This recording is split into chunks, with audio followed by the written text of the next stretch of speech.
released from our department. Last year we had released a book by Professor Satnarayan and it concerned the Ram Leela.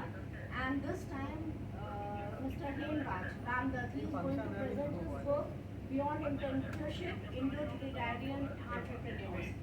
I take the occasion to welcome our Dean of Arts, Professor Avasti, and our Honorary Librarian, Professor Sahu, Deputy Librarian, Jyoti ma'am, and my Professor Abha Avasti ma'am, and my colleague in the department, ma'am Sonkar, and my friend from IT College, Amita David. I like ma'am Trivedi to please welcome our dean and present him with a okay.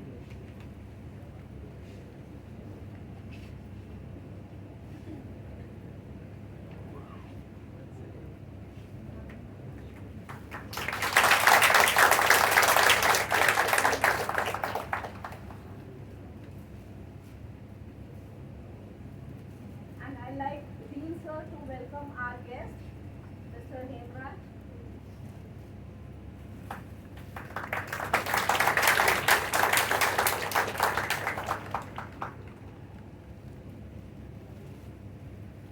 I request Dr. Sonkar to please honor Professor Sahu. We are the host. But still, sir, we need your blessings.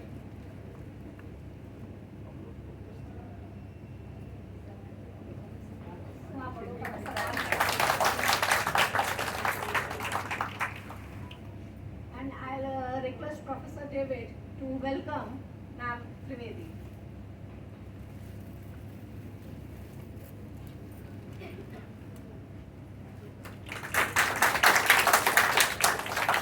Dr. Sonkar, please welcome Ma'am Jyoti Mishra.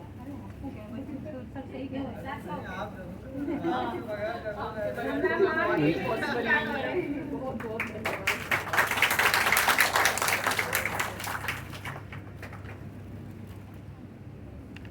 Well, on this occasion, I'd like to introduce Mr. Hemraj Ramdutt.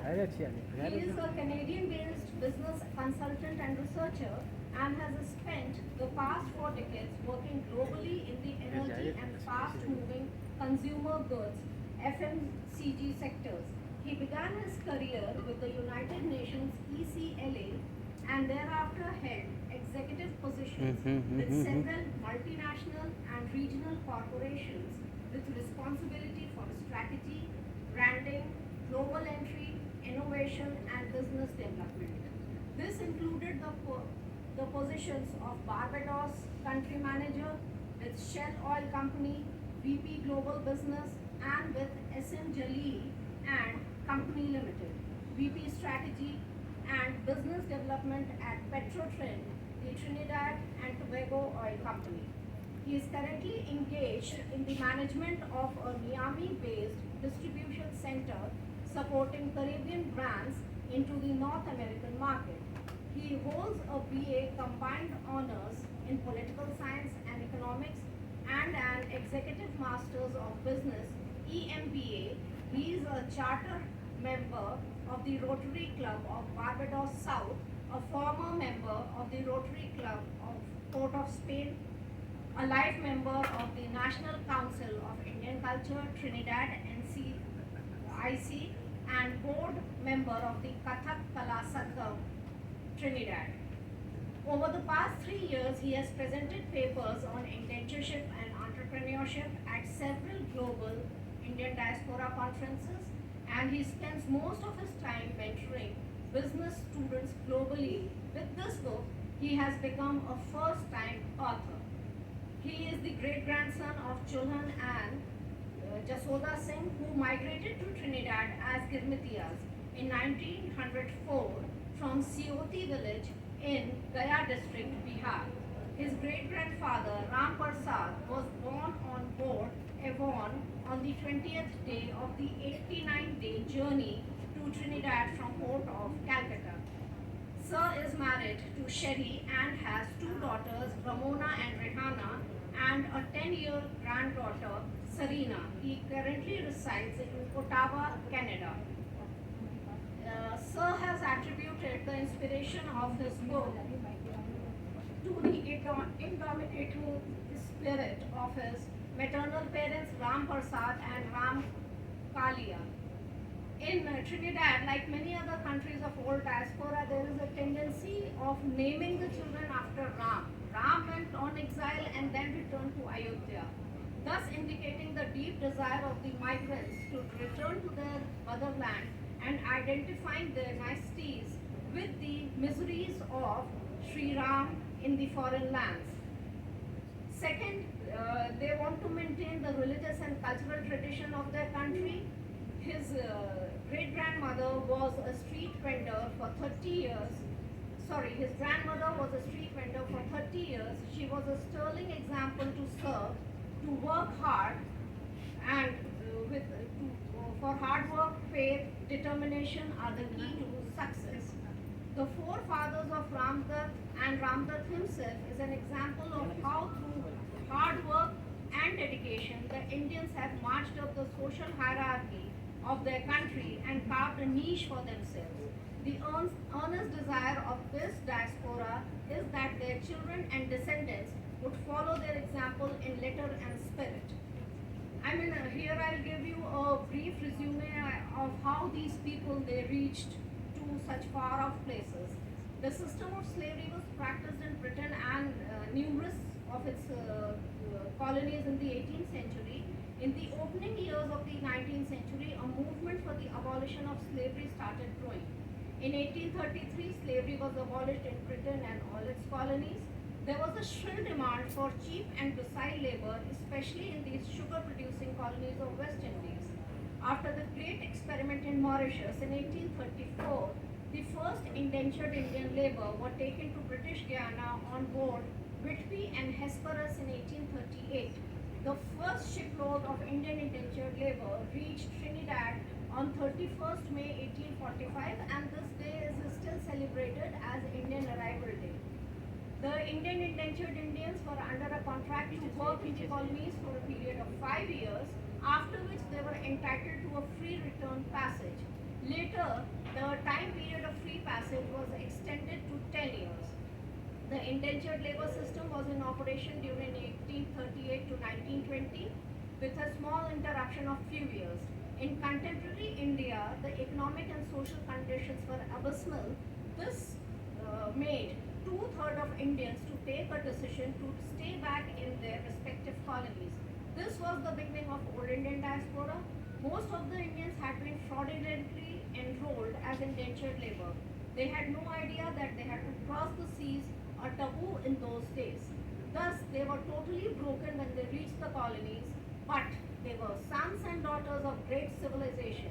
So they toiled and persevered under traumatic conditions, and apart from providing backbone to these sugarcane plantations, they introduced many crops, chiefly rice, fruits, vegetables, and in their land of destination, they preserved the festivals, food, language, and what we can say the guttery, the cultural baggage which they had carried with them to the alien shores. The best part of Sir's book is that he has included a chapter on women entrepreneurs. Women, they faced traumatic conditions when they migrated to the colonies.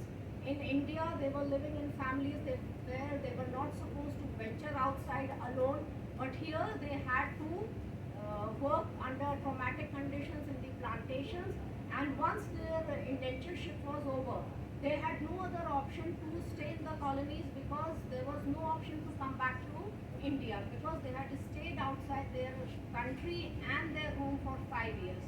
So they worked hard in their respective colonies, and Sir's chapter is a testimony to the findings of many historians, say Patricia Muhammad and Peggy Mohan, that the migration was like a releasing valve for these women. These women, what they could have not achieved in India, their daughters, their later descendants, they achieved in Trinidad and the various other colonies. Now, I should not stand between you and the author, and I would request Sir to present a memento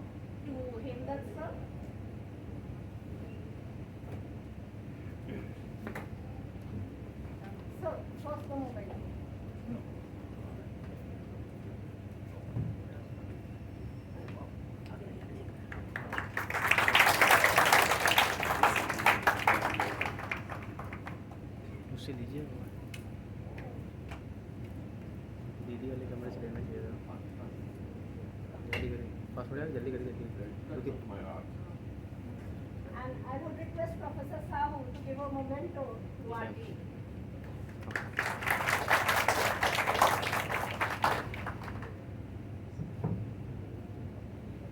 So I think it's time to release the book.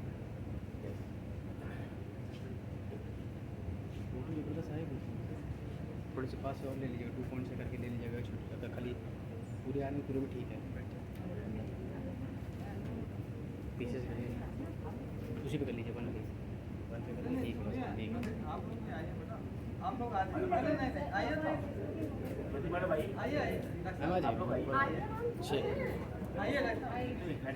नहीं आप इधर आ रहे हैं,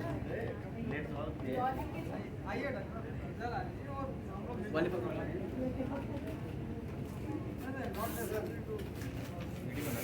हाँ video बन नहीं, video ना बनाइए आप खाली फोटो खींचिएगा।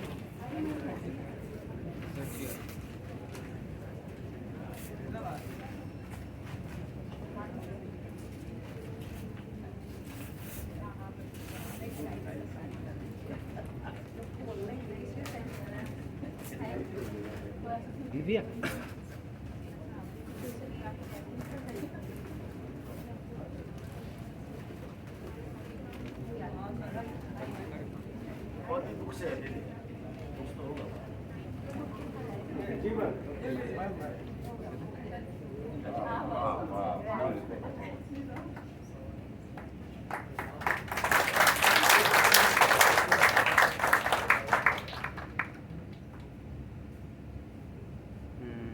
पीछे से और पीछे से ले लीजिए।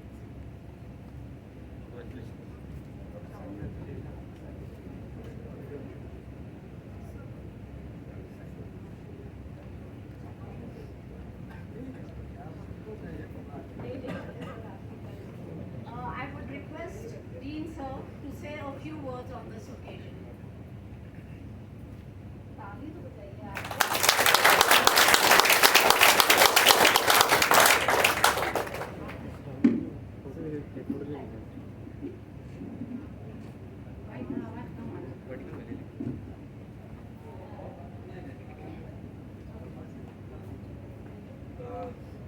It's a matter of privilege for me to release this book and also to welcome Mr. Hemraj Ramdutt, who has been the author of this book Beyond Indenture, Indo Trinidadian Entrepreneurs. Professor Sahu is a well-known face in our university.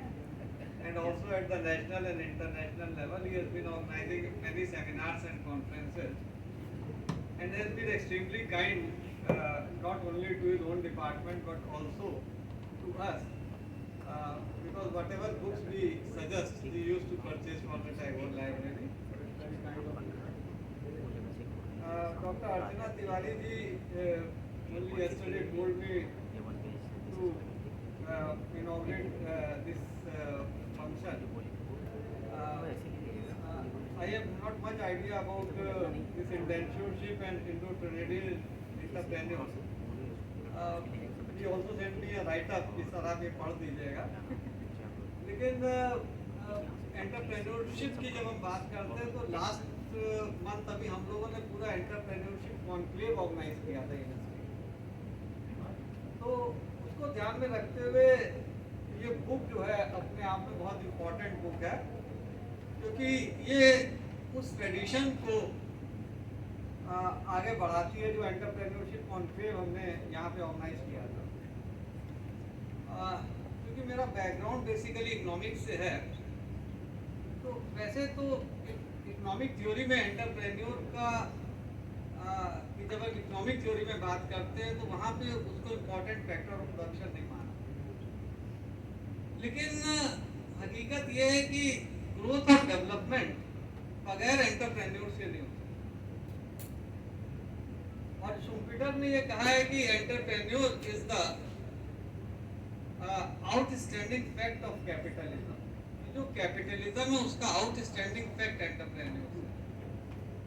क्योंकि जब entrepreneurs की हम बात करते हैं तो entrepreneurs का अर्थ केवल हमको ये नहीं लगाना चाहिए कि ये बिजनेसमैन से, एंटरप्रेन्योर का बहुत वाइडर कनोटेशन है इकोनॉमिक्स में। एंटरप्रेन्योर बेसिकली वो व्यक्ति है जो गुड को मासेस में ले जाए। हम आपको एग्जांपल भी देंगे छोटे छोटे कुछ, क्योंकि साइंटिस्ट का काम तो है डिस्कवर करना। तो जो भी टेक्नोलॉजी या जो भी प्रोसेस साइंटिस्ट डिस्कवर करता है उसको मासेस में ले जाने का काम एंटरप्रेन्योर का है। तो एंटरप्रेन्योर बेसिकली कॉमर्स का फंक्शन या ट्रेड का फंक्शन परफॉर्म करता है। जैसे कोविड-19 में वैक्सीन डिस्कवर हुई लैब में और उनको नोबेल प्राइज मिला, लेकिन मासेस में ले जाने का काम तो कमर्शियल कंपनीज का है और वो कंपनीज उस फंक्शन को परफॉर्म करती हैं और उस कंपनीज का जो मालिक है basically they are the entrepreneurs. तो एंटरप्रेन्योर्स का इकोनॉमिक थ्योरी में रोल डिफाइंड नहीं है। उसके बहुत से रीजन है, क्योंकि एंटरप्रेन्योरशिप को हम मेजर नहीं कर सकते क्वांटिटेटिवली, और क्योंकि हम क्वांटिटेटिवली मेजर नहीं कर सकते इसलिए उसे हमने फैक्टर ऑफ प्रोडक्शन नहीं माना। लेकिन विदाउट एंटरप्रेन्योरशिप या विदाउट एंटरप्रेन्योर्स किसी भी कंट्री की इकोनॉमिक ग्रोथ नहीं होती। इसीलिए इसका जो टाइटल है बियॉन्ड इंडेंच्योरशिप, कि इंडेंच्योरशिप क्या है। इंडेंच्योरशिप तो बेसिकली जो कॉन्ट्रैक्ट वर्कर्स यहाँ से माइग्रेट करके ले जाए गए ट्रिनिडेड और different other countries, especially after the abolition of the slavery system in different countries at different points of time, उनको हम कॉन्ट्रैक्ट वर्कर भी कह सकते हैं। और वो कॉन्ट्रैक्ट वर्क विदाउट सैलरी था, यानी वो हार्डशिप आप इमेजिन कीजिए।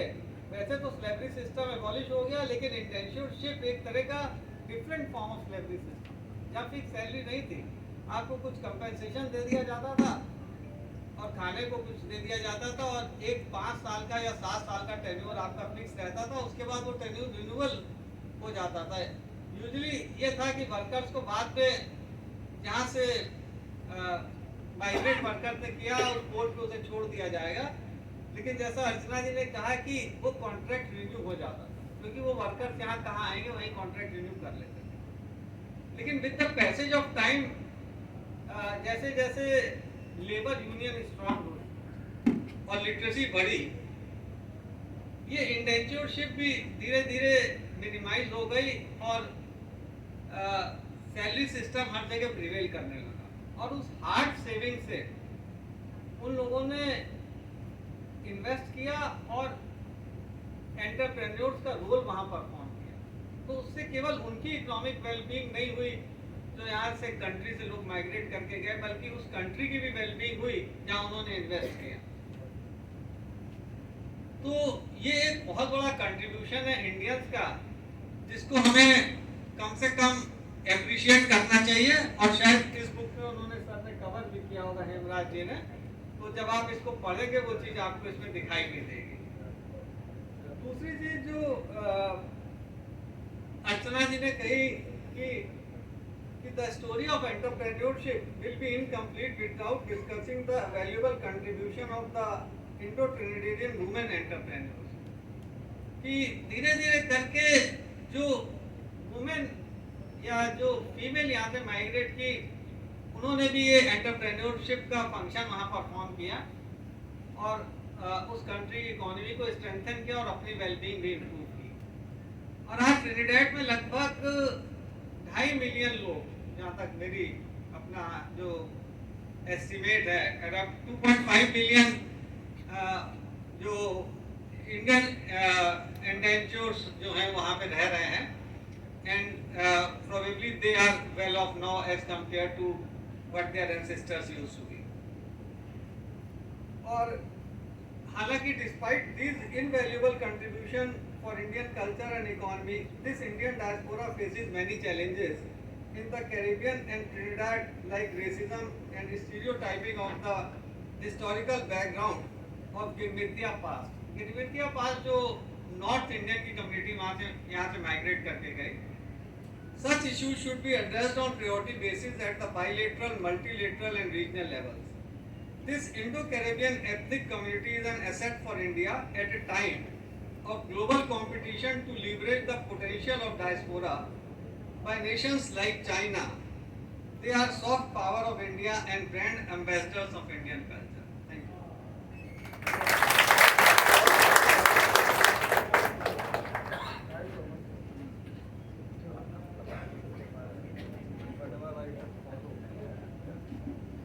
Thank you, sir, for explaining the meaning of entrepreneurship in such simple words and underlining the role of Indians in the economy of Trinidad. Now I would request Hemraj sir to introduce his book. Sir.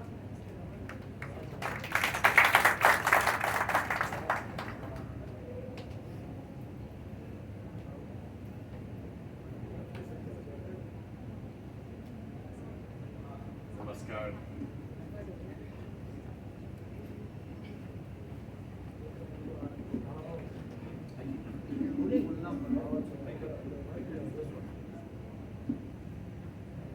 Namaskar. Morning. Thank you for this warm, very warm welcome. Excellencies, all my friends. It's such a joy to be here once more. And to take you to the journey of those who have left this country to make a better life for themselves. So if it's okay, I will do my presentation from that corner and it'll be easier for everyone to follow it. Yes.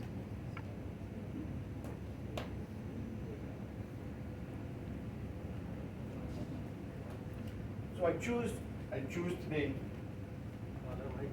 वो on कर दिया I choose today to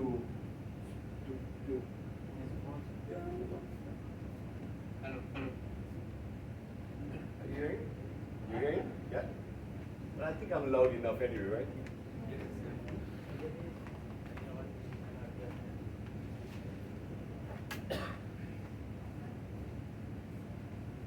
Yeah.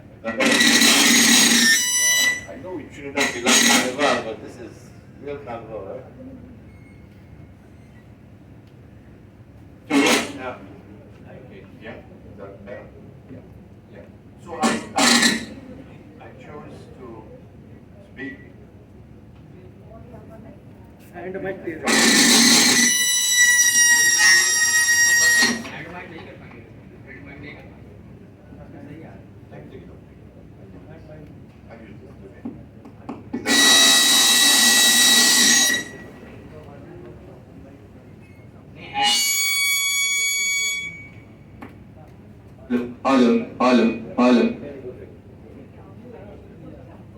All right, I think we got that sorted out. So yes, I choose the moment today to talk about an inspiration, a journey that took place from this country to the rest of the world. As a reminder, 1.4, almost 1.5 million Indians were taken out of India and sent to all parts of the world, from Mauritius, Fiji, Trinidad, Guyana, Suriname, Jamaica, Martinique, Guadeloupe, you name it. 1.5 million.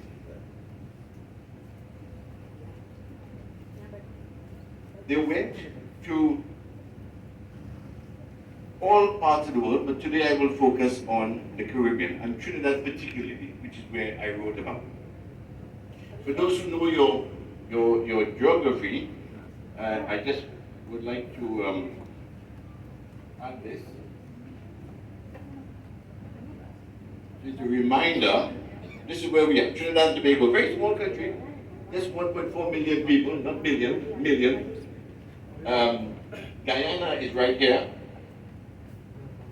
Suriname is right around here as well, and so is the rest of the Caribbean here. So Indians went to all these countries here, every one of those countries. Because the West Indies is made up of about 35 different countries, and there were 4 different European masters: the Dutch, the French, the British, and the Spanish. And they all continue to operate like that today. So all these people left, and I consider it to be a journey of pain. A journey of pain principally because they were leaving behind their loved ones. Some were running away, some were taken away, some went back on their own. But it was a journey of pain. Due to existing conditions, many left. But when on board, we had more than 152 people who committed suicide. When they realized for the first time that they were going aboard a ship, that ship was, the journey aboard the ship was 3 months. Just the journey aboard the ship. And the holding bay, so if you're coming from, like my family I found in Gaya, to Gaya, to Patna, to Calcutta, and in the holding bays, you're spending another month or 2 months together. So there were 6 months of people living, working, sticking together. That was painful, but also very positive, because it created something called Jahaji Bai. People coming together, regardless of creed, regardless of caste, regardless of religion, regardless of language, because their only objective was to survive. And to go to Trinidad, the land of sugar, which is how it was sold, so you can make some money and come back to India. But the journey of pain, mainly because of the amount of people who died on board. Many jumped overboard because it was said at that time, if you cross the Kalapani, you lose your caste. And therefore, people were so scared, they jumped overboard.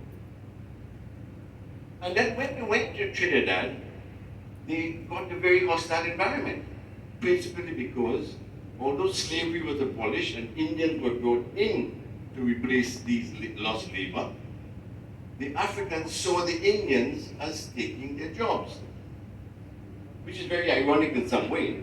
But for those students of economics, you know the supply and demand. If there's lack of labor available, the price goes up.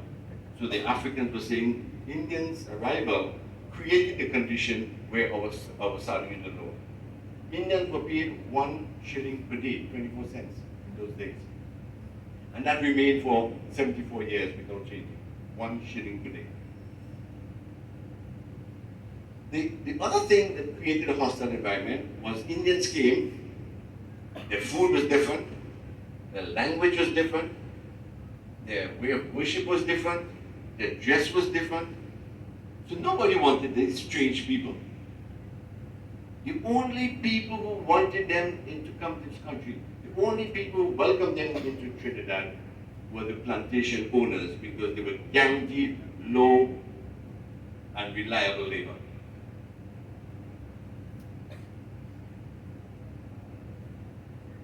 So how therefore these people who came from a journey of pain was able to convert that journey of pain into a journey of gain?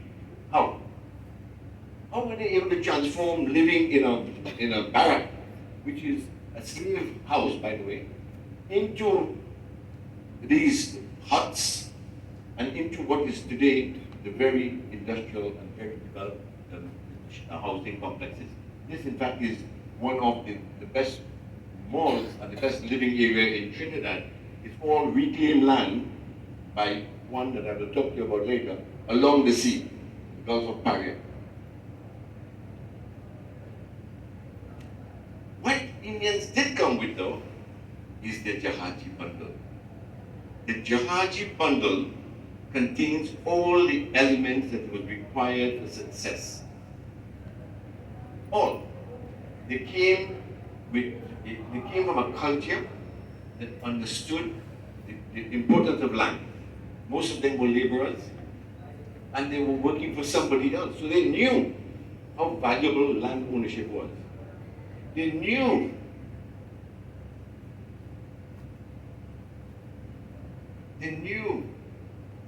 different languages. They didn't know English, but they came with Bhojpuri, Hindi, Sanskrit, Tamil. came with cuttings. They came with plants, new plants that were introduced into the country. They came with a knowledge of sugar plantations. They knew how the conditions of work were. And above all, they came with the Ram transplants. It was the basis of survival, because like Ram, they believed that it was going into bondage and to return back to India in 10 years. So that is what triggered entrepreneurship. It started with Indian families finishing their 5 years in indentureship. In fact, the law was that you do 5 years indentureship and you must stay another 5 years before you get a return passage back to India. And that return passage was £10. The farmers, the estate owners encouraged these laborers to stay because they wanted labor. And therefore, Indians never went to the Caribbean with the intention of staying. They went with the intention of earning some income and coming back to India. Many came back to India and had a difficulty in settling because their family had either ignored them, or the conditions were different, or they had lost, quote unquote, lost their caste. And therefore they had difficulty in reintegrating. So you do have that problem. But those who stayed behind started, if you give up your return trip back home, you got 5 acres of land. So it's a very different thing. It's not that you get free land. You give up £10 is the opportunity cost of £10. So you pay £10 for the land. So what they started doing was they became independent cane farmers. So by the end of indentureship, there were 14,000 independent cane farmers in Trinidad. 14,000. And this line tells you the income they were earning from cane. It's significant income. And therefore, by that income, they were able to invest in other things. And of course, as I said before, land was a precious commodity. They understood the value of land. So by the end of indentureship, Indians owned more land than anybody else in the country, 140,000 hectares. And they also started converting their sugar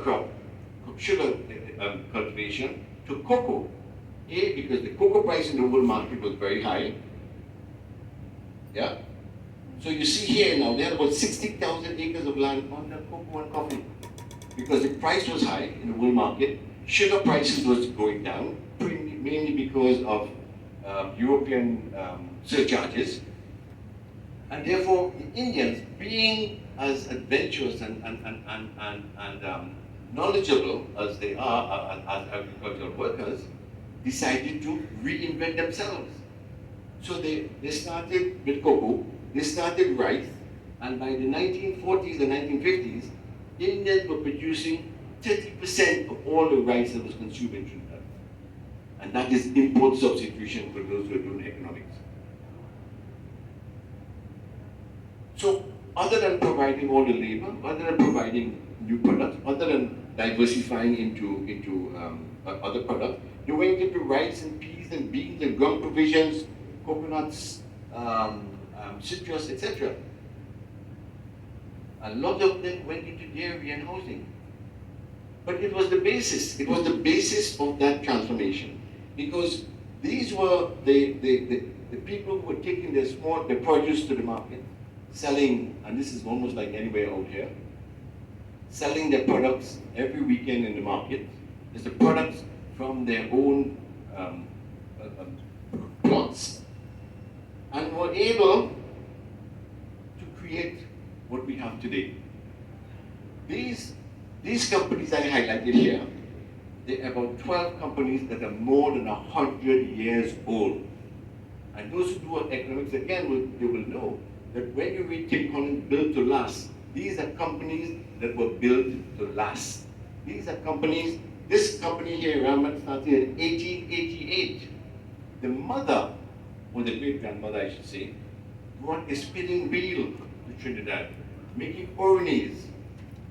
And the husband was taking these oronies and selling it on the streets and the homes. Today, this company is the largest distributor of oil and gas in Trinidad and Tobago, with operations outside of Trinidad as well. You had a situation where you had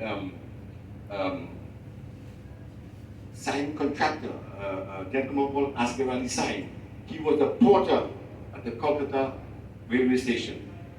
Took a train in 1890, took one of the boats leaving, went to Trinidad, started a transport company moving people by a bicycle from the train station to their homes and to the markets. Today, the entire village is named after him, Sign Village.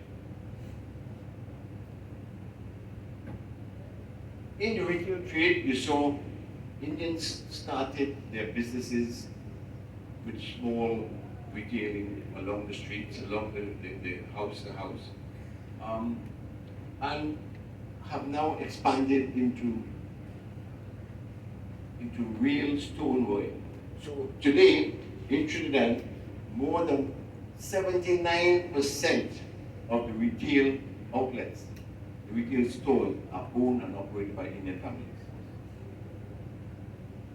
In transport and manufacturing and construction, the same applies.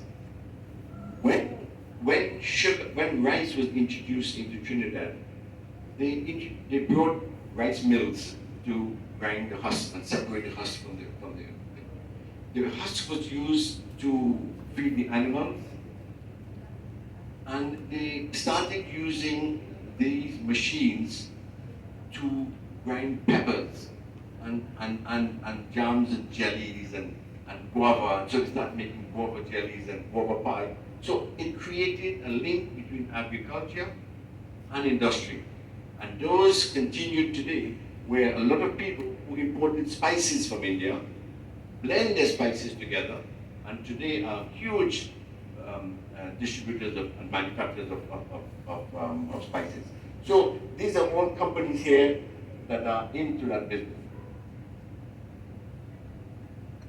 Energy, I mentioned earlier, I'm not sure. Trinidad and Tobago is an oil province. We are an oil producer since 1910. I should make a comment here. One of the positives of land ownership in Trinidad by Indians was the fact that they earned royalty from the oil that were on the ground. So it augmented their wealth, and therefore provided the ability to invest money into other things.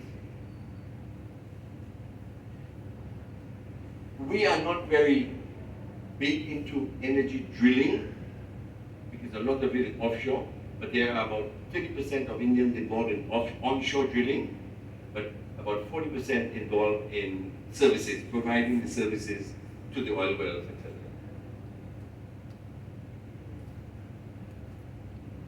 And most of these companies now have gone into multiple areas. They have moved from where they started in small produce and retail. They now have construction business, real estate, hotels, and have widened their offerings. And then I come to women entrepreneurs.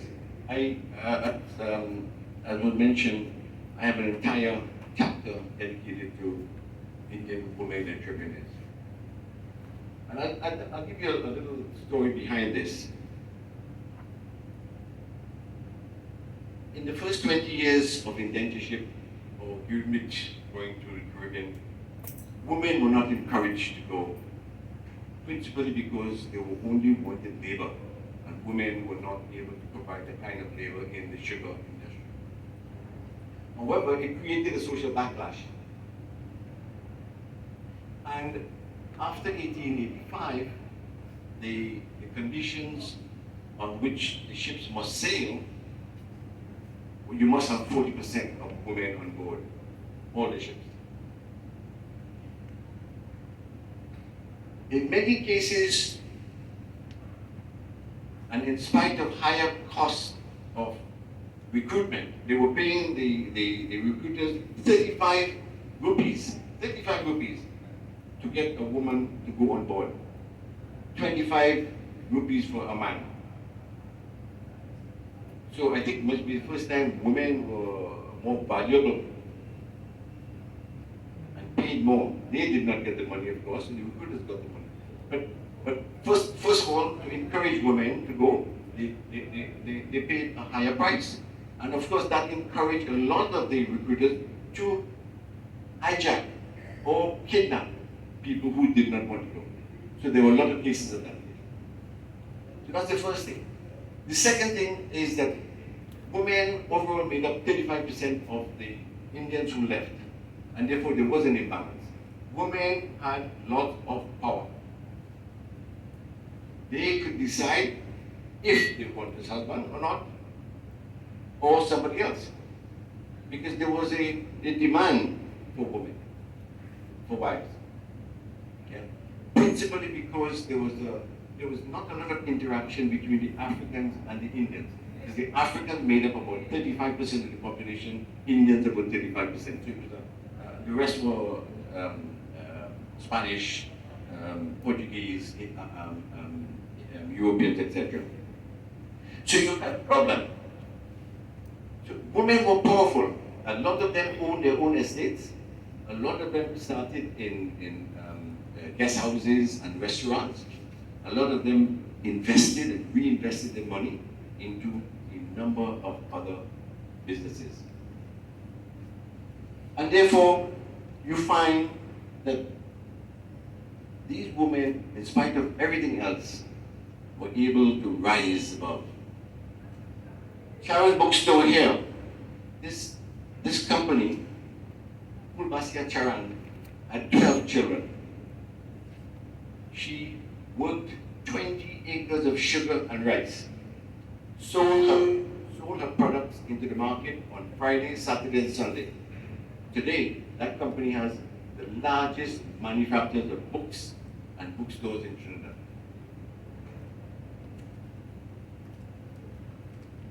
Little Store is an incredible example of innovation.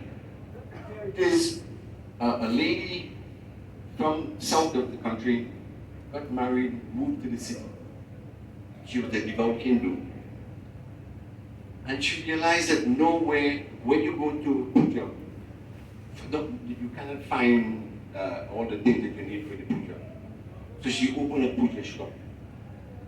And then she realized by going to many prayers that the pundits and the people who are sitting for the prayers are looking for camphor, looking for light, and looking for diyas, and looking all over the place.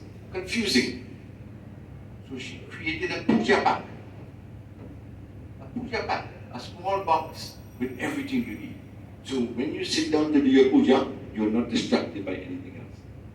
Amazing sense of innovation. Amazing. You know, we also use a lot of flags, and she also started coloring the flags instead of people cutting the flags and coloring. She colored and started selling it. She also was a very good cook. Oh, by the way, I should also say that Little Store is the largest puja store in Trinidad Tobago now with 4 different branches. She was a good cook, and she experimented. They brought all the curries from India. She started to experiment with curries. And she created something that all her family and friends started saying it was chatta. It was chatta. It was hot and nice and spicy.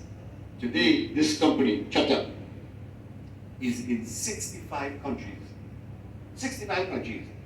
Starting from the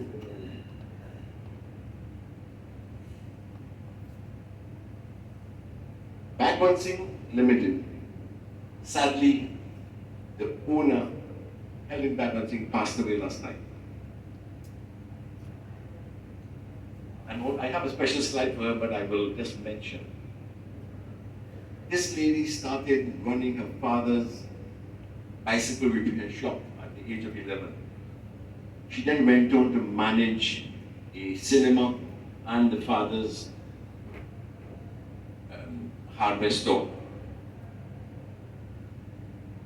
She ended up, as of yesterday, with six of the largest stores in Trinidad and Tobago. 6. But more than that, she was named Woman of the Millennium by the Energy Chamber of Trinidad and Tobago. She is the first woman ever to be inducted in the Trinidad and Tobago Chamber Hall of Fame after 140 years. First woman, and an Indian woman. It tells you something. She was also given an honorary Doctors of Law degree from the University of the West Indies. She was given the Trinidad and Tobago highest order of Trinidad and Tobago, the highest award ever. And she's a national icon. She's also donated $5 million for research into hypertension and sugar. So, this is the kind of people you talk about. These are the role models. These are the role models. These are the people who are inspiring. Every one of their story is something to be proud of.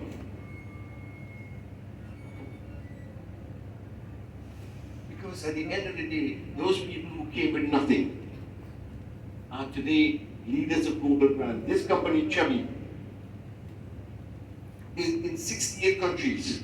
A plant in India, a plant in South Africa, a plant in United States, a plant in Barbados, a plant in Trinidad.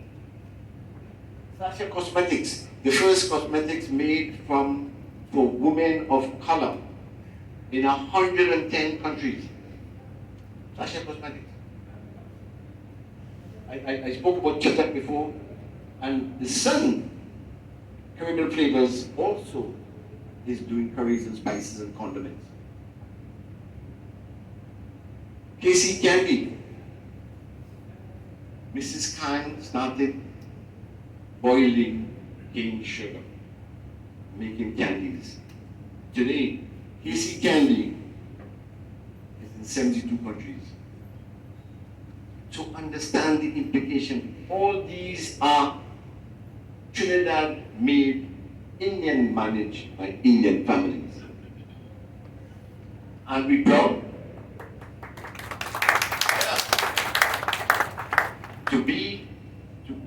From where they came to where they are is an incredible transformation.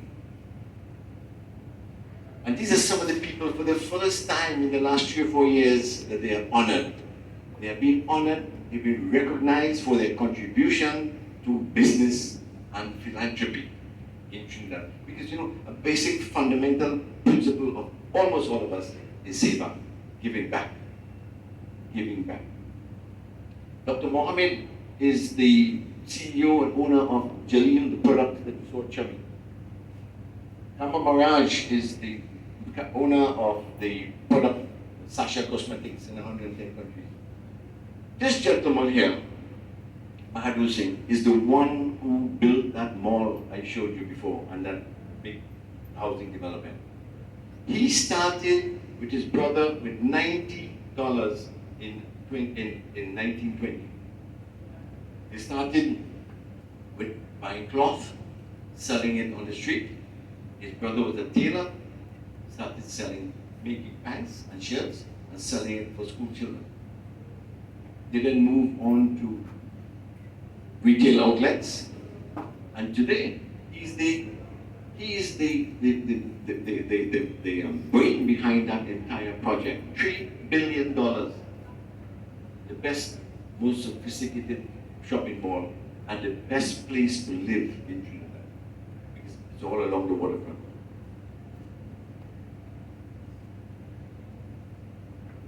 Mrs. Maharaj is the mother of Kama. She, in fact, was the first cosmetologist in Trinidad and Tobago, and in fact the Caribbean. And again, a powerful story. This lady decided to go to England and go to France because she was so intrigued with the Renaissance. Decided on her own, took a boat, went to Paris and to London, worked as a babysitter to fund her university career, fund her university studies. Went back to Trinidad and now has 5 beauty salons and a school. And this is the woman I mentioned before, Mrs. Helen Bagwansing, who died yesterday. There she is receiving the honor degree from the university. Because not only was she an amazing businesswoman in retail and consumer goods, but she has a iron and steel plant, an aluminum plant, into real estate. Yeah. And so she diversified the portfolio significantly.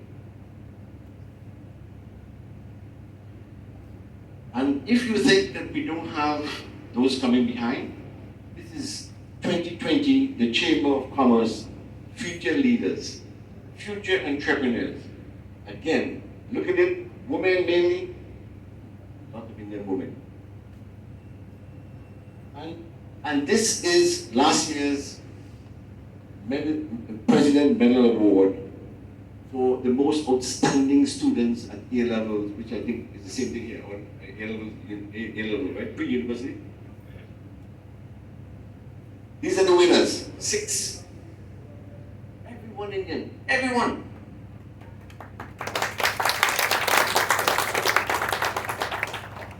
Note as well, 4 women. 4 women. So they are outperforming men in every single sector. And therefore, I close by talking about 145,000 Indians went to Trinidad. Today, they are the highest employer of labor in the country. 64% of the total labor force in Trinidad is employed by Indian companies. When they themselves went to Trinidad as laborers, as gig makers, as contract workers, they have contributed more to the economic development of Trinidad and Tobago than any other group. By exports, by import substitution, by investments.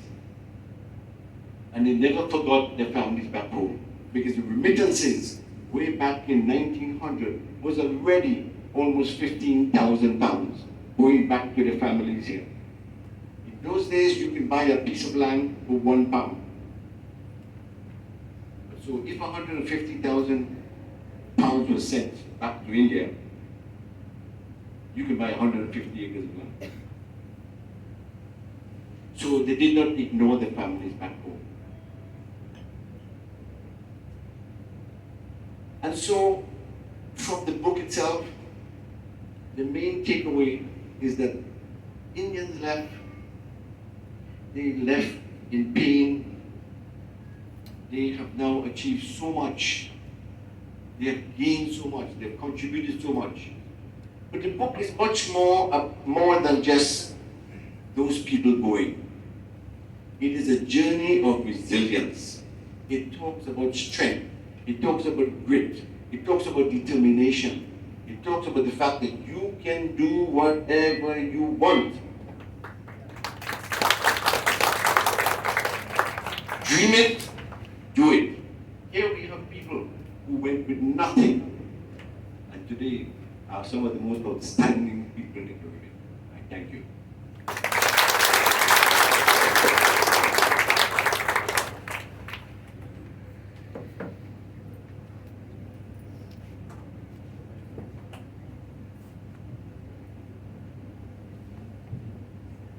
Thank you, sir, for that wonderful presentation.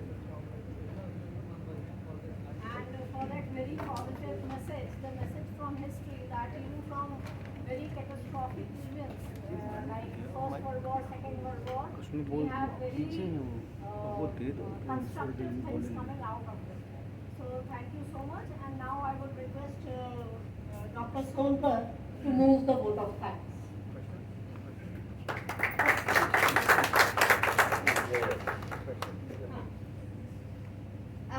आप लोग से request है, आपको sir से कोई भी question पूछने हो पूछ लीजिए, और हिंदी में जिनको पूछना है बताइए, हम लोग ट्रांसलेट कर देंगे।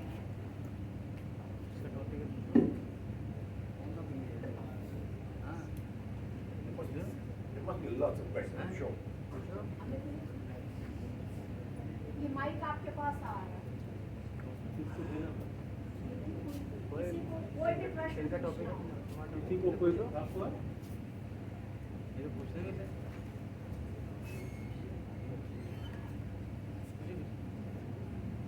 सर जब स्टार्ट करते हैं किसी भी चीज़ को तो ऊपर तक पहुंचने की जर्नी तो सबको पता होता है, नीचे से स्टार्टिंग कैसे हुई, क्या हुई, क्या प्रॉब्लम्स रहे, उसके बारे में सर क्वेश्चन मतलब कैसे हुआ।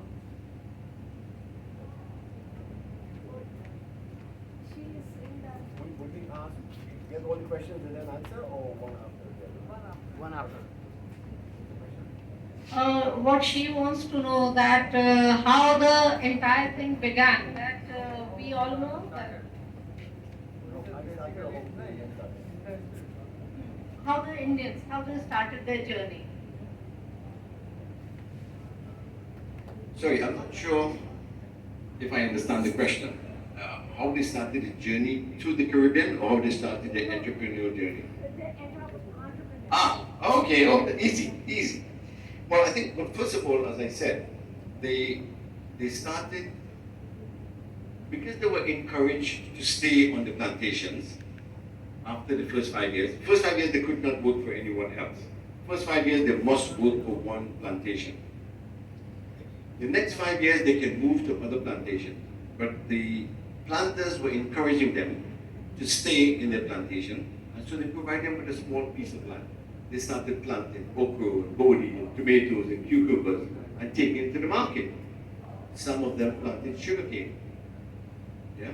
Some of them started transporting, they got a paisa, put a bull cart, and started carrying cane stalks from the estate to the refinery to make sugar, to the factory. So they started small businesses, right? And the other thing that has happened is that when, after the end of indentureship, remember a lot of Indians who went were not only workers, laborers, they were artisans. So they were jewel makers, they were parasol makers, they were shoe makers, they were basket makers, they were weavers, they were potters. So those people also continued the business and started businesses. So that is how the whole thing blossomed, like a rose petal, you know, like your lotus. Yeah, we come from the mud and we rise. Yeah. So those little things is what created the condition to expand into business. Because if you have the cash, you can buy land. If you have the land, you can plant products. If you have the land, you can also rent it to other people, or you can build houses and sell the houses. Yeah. So that is how it expanded. Have I answered your question?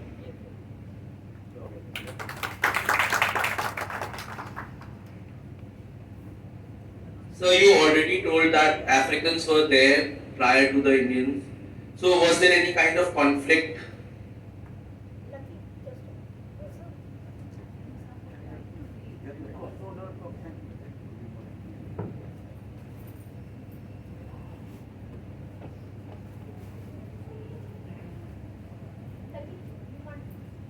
So was there any kind of conflict between the Indians and the Africans who were already there? Sure, there were. I think first of all, as I mentioned, the Africans saw the Indians as coming to Trinidad to take their jobs, although that was not true. What happened is that if the Indians did not arrive, the Africans would have gotten 3 or 4 times the salary. So they would have gotten £1 a day rather than 1 shilling that Indians got. So Indian labor made it impossible for Africans to get high-paying jobs on the estate. However, the Africans moved away from the estate and went into other things, in blacksmiths and carpenters, etc. So that was the first conflict. The second conflict is that although the Africans did not want to stay in the estate anymore, they still complain that Indians were put in their houses, that they were kicked out of the estate. Yeah? So it created a problem. And then you had the third problem, which is the language and the religion. Everybody in Trinidad spoke English. Most 90% were Catholics or Christians, and therefore you had a conflict. Because nobody said, oh, Indian, who are those people? Why are they dressed like that? You know, why do they speak like that? But there was also an animosity because the Indians were very thrifty people. Indians will not eat today so that they can send their children to school. They will not eat today or they will not spend money today because they want to make sure the animals get food. So Indians are thrifty and they say in Trinidad, cheap. Cheap people. Right? Never want to spend money. And Africans are the opposite. Yeah. So those were the conflicts. There were conflicts, and they continue today, because unfortunately, the two major parties in Trinidad are supported by a base of either Africans or Indians. But sadly, we've had the first Indian Prime Minister about 15 years ago. He had one and a half term, and the first woman Prime Minister as well. First woman Prime Minister was Indian as well. She also had only one term. Because we Indians have a nice ability to keep pulling each other. Yeah? We are good at that. We are good to make sure you do not do better than him, and he does not do better than him. Yeah? It happens all over, everywhere.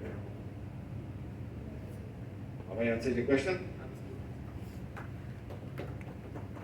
So let's see how many questions.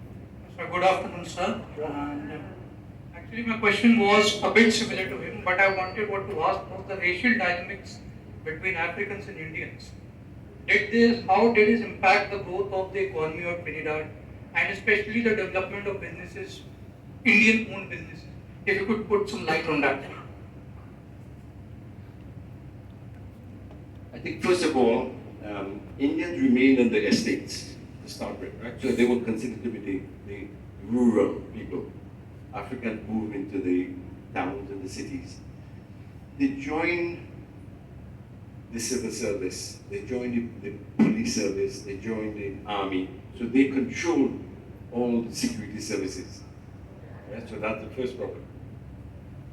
The second one was that they had early access to education. We did not have access to education until 1884, when the Presbyterian missionaries came to Trinidad. Before that, there was no education. No kids were able to go to school. So the Africans had advanced education compared to Indians. Yeah? So those were the two major issues.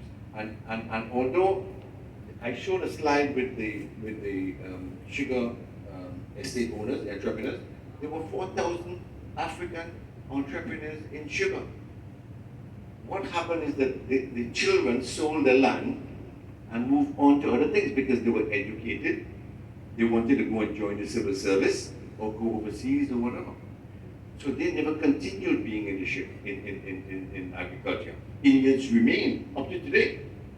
In 1945, 100% of all the milk that was produced in Trinidad was produced by Indian farmers. 100%.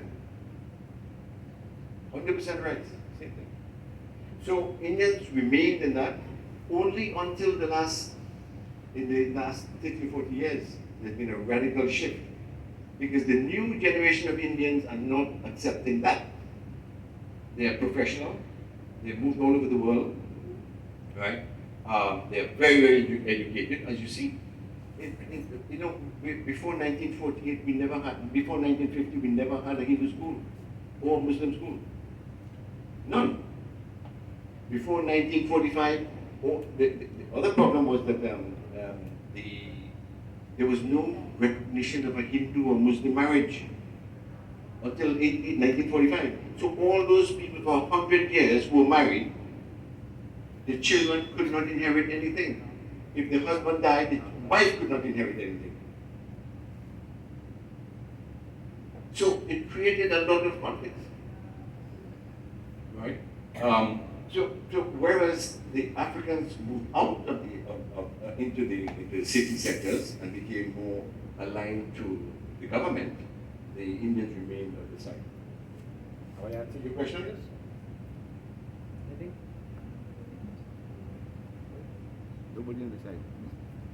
Anything? So I had the same question about education. Education? Yes. Good afternoon, sir. I also had the same question about the impact of education on the entrepreneurship journey of the Indians in Trinidad, but you already explained that. Okay. Thank you, sir. Sure. I should also add that Trinidad and Tobago, there is, in the Caribbean, there is a University of the West Indies with campuses in different countries, Guyana, Trinidad, Barbados, Jamaica, etc. And they specialize, Jamaica in medicine, Barbados in law, Trinidad in engineering, etc. So you had a situation where, although you had university places, in the 50s, 60s, and 70s, Indian families did not want their girl children particularly to mix with the rest of the. So most of them who were in business and affluent enough sent their children abroad. Those children then came back to manage those businesses, well qualified to manage a business. Yeah. So there was a continuous stream, and again in the book, every single family we spoke to talked about how do they manage the future, how do they transition their current ownership for the future generation, how do they prepare those kids. So because because my name is Ramdutt, I will not be able to work in my father's business because my name is Ramdutt. I have to earn that. Yeah? And unless you do that, you will always have problems.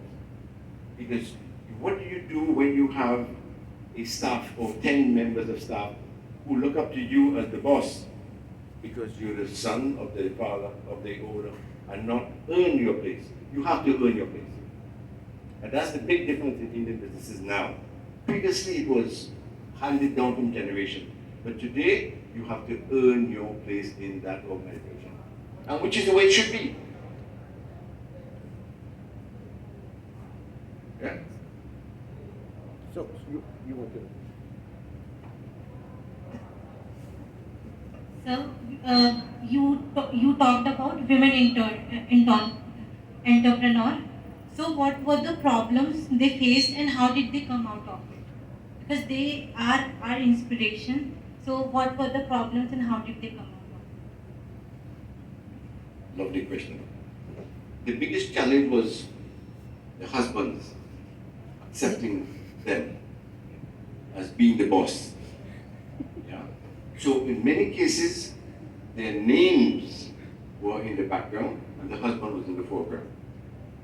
So whereas they will be the owner, like Mrs. Bhagwan Singh, who owns all of those things, the husband is there.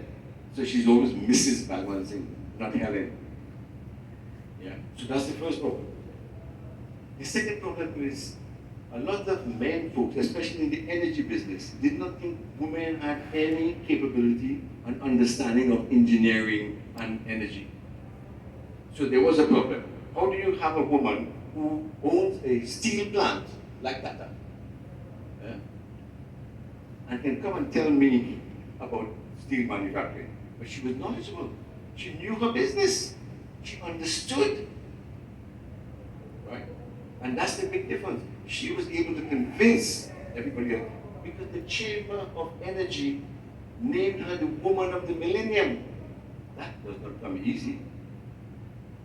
She was very educated. Although she never went to university, she finished school up to primary school at age 11. But she understood what was needed in a business. And she had in her team competent, qualified people. And that made the difference. So, the women, yes, they face discrimination a lot, especially in the initial stages. And again, our own Indians took advantage of the situation. Because in the estates, because there was not very many women available, right? They were abused. Several of them were abused. estate was not a very healthy place to live for women. Because they had to look after children, look after husband, go and work in the fields, just like the husband, for 12 hours for a day, paid 16 pence. 16 pence they were paid. The men were paid 25. So they were underpaid, undervalued, and overworked.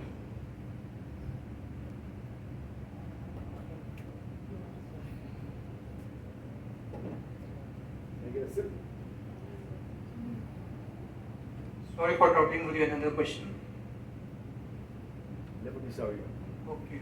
So I wanted to ask regarding the fact that as we can see that India's growth story specifically is what I want to ask is that what would be the impact upon the growth of India in economic terms, as well as we can see the cultural reassertion which is currently ongoing. What is the impact upon Indo-Caribbean relations, and how do you see the future of that region, the relationship of that region with India?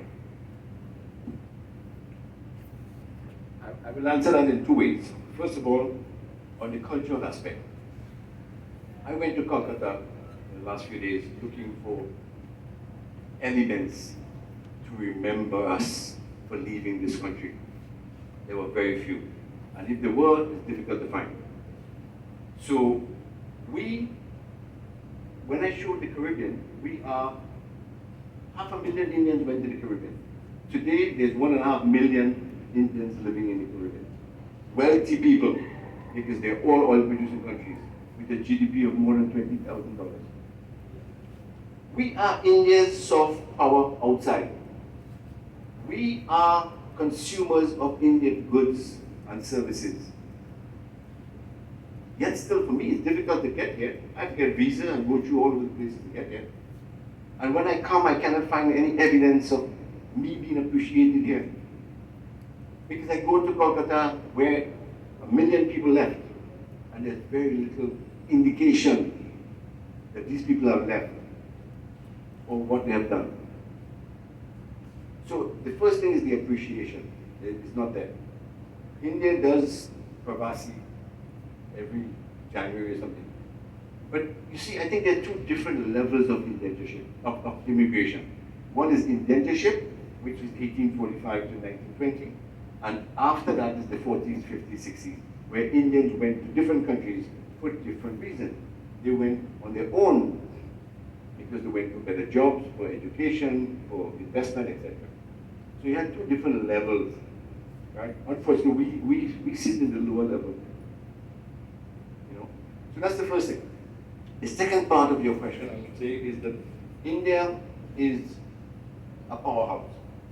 India is a powerhouse, because of I think they have positive leadership. There's some issues still with the government, but it's positive leadership. But you have a country with 1.4 billion people. The consumption that is so high. For those of economics, you know consumption equal investment. The more you consume, the more you spend, the more money circulates in the economy and has a circular effect, a multiple effect. And therefore, India is doing good and will continue to do good as a result of that.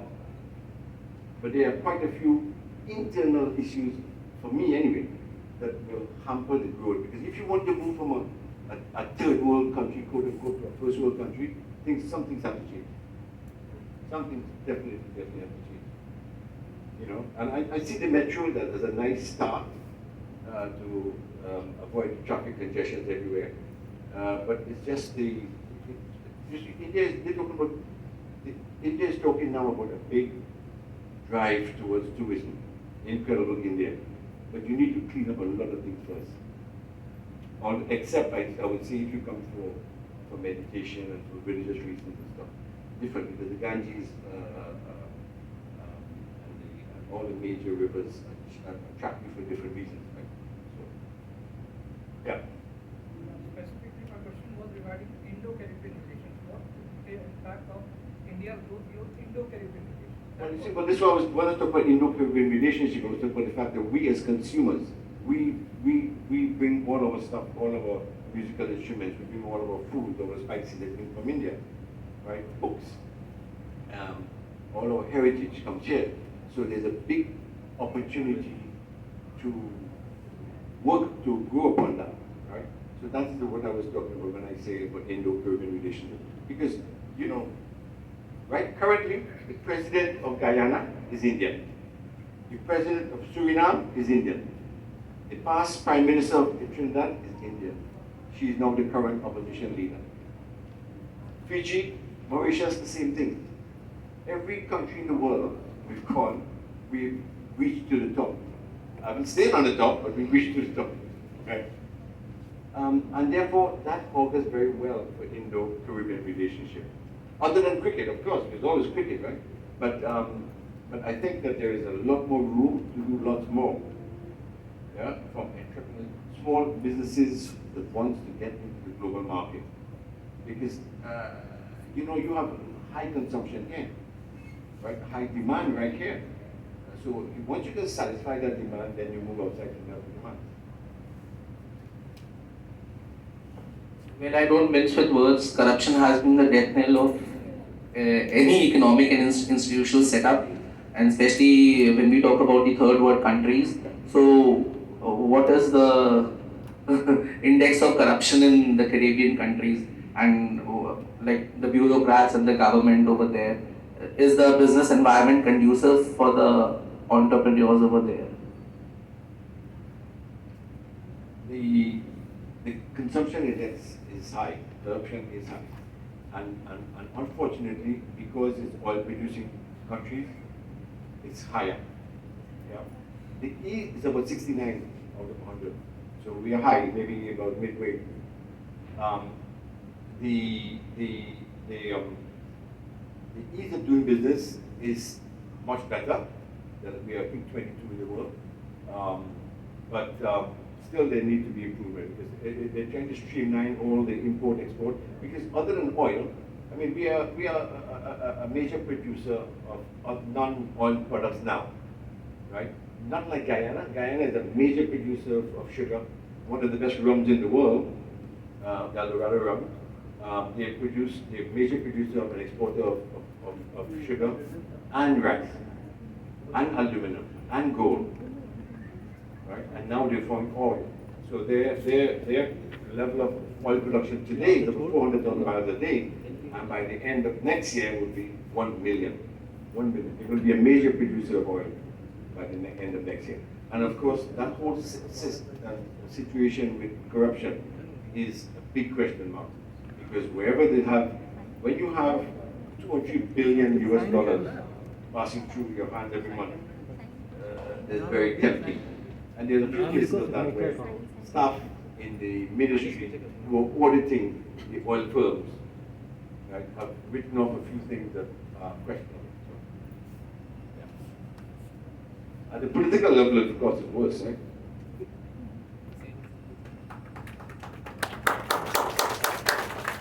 Thank you, sir, for answering the questions and the queries of the students. And now I'll ask Dr. Sonkar to move the vote of thanks. Thank you, Dr. Tiwari. And first of all, on the behalf of Department of Western History, I would like to extend my great thanks for enlightening us on this very specific topic, which I guess, none of our students were aware of in this much detail. So I would again thank you, sir, and congratulations for your book. And in absence, I would like to thank our dean, sir, who spared his precious time to attend and encourage us on this moment. Our deputy librarian, Jyoti ma'am, our honorary librarian, sir, Professor D.R. Sahuji, our esteemed Professor Abha Trivedi ma'am, who accompanied us in this occasion, Professor Amita David ma'am, my namesake, thanks for gracing this occasion. All of the students who patiently listened and understood the subject very well. Thank you, all of you. Definitely, sir. To Professor Tiwari ma'am for providing us this great lecture and opportunity to be here and to understand the nuances faced by our own land people in the other world. Thank you, ma'am. Thank you so much.